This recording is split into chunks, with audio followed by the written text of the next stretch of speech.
Sabi nga ng Biblia, kung minsan yung kasalanan ng tao, hindi mo na mabilang eh. Ikaw mismo kung nagkasala, di mo na mabilang eh. Nagkakasala ka sa pagsasalita, sa pag-iisip, nagkakasala ka sa pakikisama, o nagkakasala ka sa mga maling iniisip mo sa kapwa. Kasi mag-iisip ka pa lang ng mali, kasalanan na yun eh.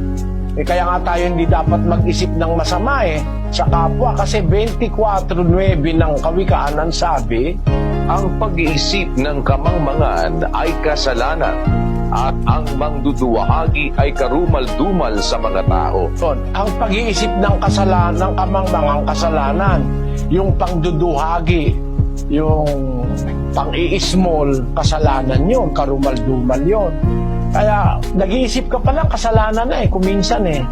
Lalo na pag nagsalita ka na, gumawa ka na, naghinala ka na, nagbintang ka na, napakaraming mga chances na nagkakasala ang tao.